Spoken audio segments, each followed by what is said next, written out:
ആരംഭിക്കലാങ്ങളാ.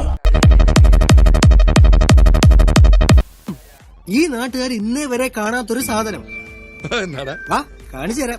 കഴിഞ്ഞ 4-5 ദിവസമായിട്ട് 3 പെൺകുട്ടികളെ വളഞ്ഞിട്ട് ആക്രമിക്കുകയാണ്. ഇതുവരെ കീഴ്പ്പെടുത്താൻ കഴിഞ്ഞിട്ട് ഇങ്ങനെ എന്തെങ്കിലുമൊക്കെ പറയുമ്പോഴേ എന്റെ മനസ്സിനൊരു സന്തോഷം ഉണ്ടാവുള്ളൂ. 3 പാവം പെൺകുട്ടികളെ വളഞ്ഞിട്ട് ആക്രമിക്കുന്നു. പിന്നെ ഞാൻ ഒന്നും കേട്ടില്ല. കൈ എന്തോ ഇതൊരു ജോലി കിട്ടാൻ കഷ്ടപ്പെട്ട് നടക്കുന്ന ആളുകൾക്ക് അന്നം മുട്ടാതിരിക്കാൻ വേണ്ടി ജോലി കൊടുത്തപ്പോ ഇവരുടെ അന്നം മുട്ടിക്കാൻ ശ്രമിച്ചില്ലേ? നീ എന്ത് തേങ്ങയാടി പറയുന്നേ? എനിക്കൊന്നും മനസ്സിലാവുന്നില്ല. മക്കൾ സുരക്ഷിതരല്ല. എങ്ങനെ സുരക്ഷിതരാകും?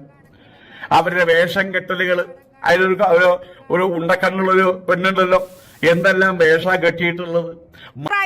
അങ്ങോട്ട് വെച്ചാൽ നിന്റെ 32 പല്ല് താഴെ കിടക്കും. അതാണ് മാറ്റം. എന്തായാലും പോടാ. മറക്കേണ്ട ഭാഗങ്ങൾ മുഴുവൻ വെളിച്ചത്ത് കാണിച്ച്, തൊട കാണിച്ച്, മാറിടം കാണിച്ച്, ഇതൊക്കെ നമ്മൾ കണ്ടതാണല്ലോ.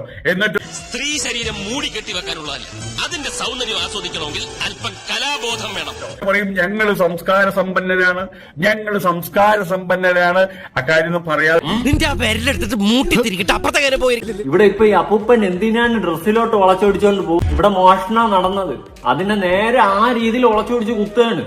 നീ പറഞ്ഞ പ്രശ്നമൊന്നല്ല ഇവന് കഴപ്പാണ്. എനിക്കത് ഇപ്പോഴല്ലേ മനസ്സിലായത്.